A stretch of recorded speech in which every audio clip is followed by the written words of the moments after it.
በፊት ማለት ነው እኛ ስናድ ትልቆቻችን በጣም ከማክበራችን የተነሳ ማለት ነው እንደዚህ አታድርጉ እንደዚህ አትንኩ ስንባል እሺ ነው። ያውን ጊዜ ትውልድ ማለት ነው በጣም ንቀቱ ከመብዛቱ የተነሳ ይሄን ነገር አትንካ ስትለው ለምን ይላል፣ አትንካ ስትለው እንዴት ለምን ይላል። እናት ልቀም አትንካ አልኳረ አለቀ በቃ አትንካ ነው።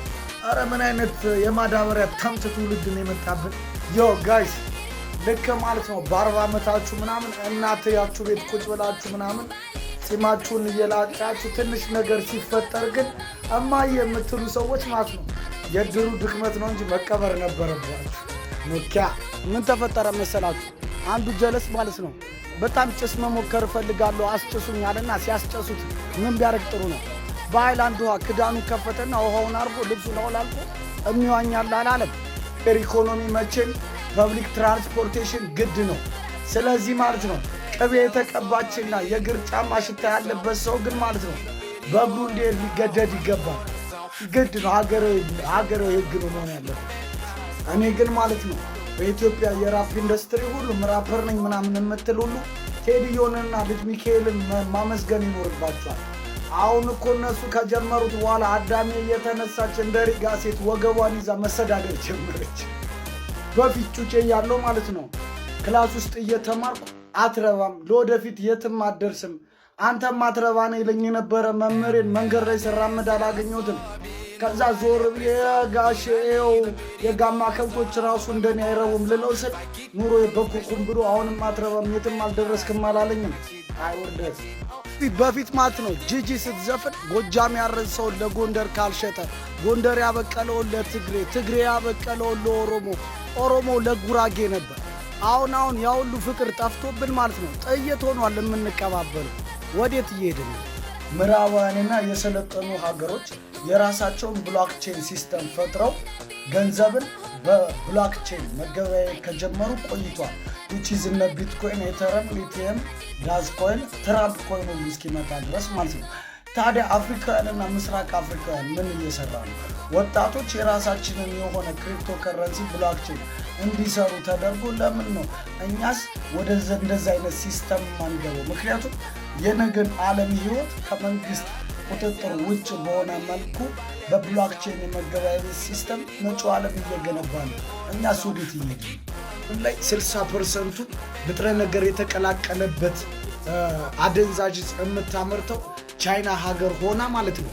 በቻይና ሀገር ህግ ግን አደንዛዥ ይዞ የተገኘ ሰው እስከ ሞት ድረስ ሊቀጣ ይችላል። ምን አይነት ህግ ነው? እንካ ግን አትንካ። ኮንስፒረሲ ማለትም መላምት። አሜሪካና እስራኤል በኢራን ላይ ጦር አውጀው ጦርነቱ እየተካሄደ ይገኛል። የአሜሪካ መንግስት የቀኝ እጅ አሽቃባጭ ደግሞ ኤለን ማስክ ነው።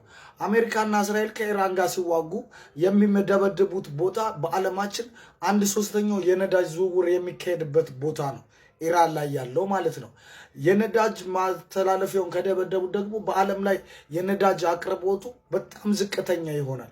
ያ ማለት ኢንዱስትሪዎች ከዛ በላይ ደግሞ ተሽከርካሪ መኪናዎች የነዳጅ አቅርቦት መጠናቸው ይቀንሳል። ስለዚህ በነዳጅ የሚንቀሳቀሱ መኪናዎች አገልግሎት መስጠት አይችሉም ማለት ነው። ለዚህ ደግሞ አማራጩ ምንድነው? የኤሌክትሪክ መኪና መጠቀም ነው። የኤሌክትሪክ መኪና ደግሞ በዓለም ላይ በማምረት የሚታወቀው ትልቁ ካምፓኒ ቴስላ የመኪና ካምፓኒ ነው። የመኪና ካምፓኒው ባለቤት ደግሞ ያው የአሜሪካ ቀኝ እጅ የሆነው ኤለን ማስክ ነው። ወዴት እየሄድን ነው? በፊት ማለት ነው እኛ ስናድ ትልቆቻችን በጣም ከማክበራችን የተነሳ ማለት ነው እንደዚህ አታድርጉ እንደዚህ አትንኩ ስንባል እሺ ነው። ያውን ጊዜ ትውልድ ማለት ነው በጣም ንቀቱ ከመብዛቱ የተነሳ ይሄን ነገር አትንካ ስትለው ለምን ይላል፣ አትንካ ስትለው እንዴት ለምን ይላል። እናት ልቀፍ አትንካ አልኳረ አለቀ በቃ አትንካ ነው። አረ ምን አይነት የማዳበሪያ ታምት ትውልድ ነው የመጣብን። በፊት ማለት ነው ጧት ከእንቅልፋችን የሚቀሰቅሱን ጥሩምባ ነፊዎች ነበሩ። እድር ስብሰባ ወጡ ጥሩምባ ነው። ሰው ሞተ ጥሩምባ ነው። ጽዳት አጽዱ ጥሩምባ ነው። አሁን ግን እነዛ ጥሩምባ የሚነፉት ሰዎች እየደረሱ በእናት የኢትዮጵያ መንግስት ማለት ነው ከዚህ ከኢንፎርሜሽን ቴክኖሎጂ ጋር ተያይዞ የሚሰራቸው ስራዎች በጣም ገቢና አመርቂ ቢሆኑ የኢራን ፕሬዝዳንት ግን ምን አስቦ ነው ከ16 በላይ ሀገራትን በሚሳኤል የሚቀጠቅጠው? ሶስተኛ ዓለም ጦርነቶችን እኮ ለመጀመር ምንም አልቀረንም።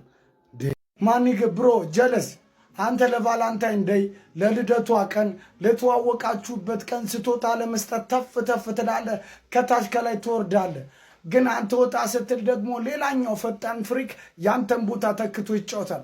ስለዚህ ለምን ትኩረት መስጠት እንዳለብህ በጊዜ ንቃ። ባያ እንደ የሆነ ሰዓት ጨዌ መሃል ማለት ነው እያወራን አንዱ ጀለሲ አዶልፍ ሂትለር በሁለተኛው ዓለም ጦርነት 2 ሚሊዮን የሚጠጉ አይሁዶችን በአሲድ ሻወር አጥቧቸዋል ይላል። ሌላኛው ጀለስ ምን ቢል ጥሩ ነው? ያኔ አይሁዳውያን ይሸቱ ነበር እንዲ አላለ። ማንግ አንተ በወር 30 ቀን ለፍተህ ነጭ ላብህን አውጥተህ የወር መጨረሻውን ጠብቀህ ደሞዝ ብለህ ለቤተሰቦች የሆነ ነገር ታደርጋለህ። ያነ ያንተ የወር ገቢ ማለት ነው ለአንዱ ሊታ የአንድ ቀን ራት ነው። ስለዚህ መቼም ቢሆን ራስን ከማንም ጋር እንዳታወዳድር።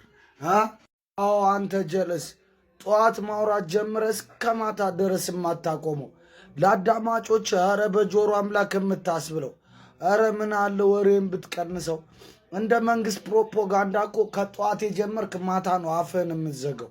የሰው ጆሮ አታሰልች። ኧረ በእናትህ ጀለስ አንድ ጥያቄ አለኝ። የሆነ ሰዓት ትዝ ይላችኋል እንደ ፋሽን መጥቶ ሁሉም ተነስቶ አክቲቪስት የሚሆንበት ታይም ላይ ታዲያ አሁን የት ሄደው ነው እንዴ? የሚመች ፕላትፎርም እኮ መጥቷል፣ ቲክቶክ የሚባል በዚህ ሰዓት አክቲቪስት መሆን ማለት መታደል ነው። ታዲያ የት ሄደው ነው? ዋሻ ውስጥ እኮ ገብቶ የተደበቁ ነው የሚመስሉት። አረና አክቲቪስት ናፍቃችሁናል።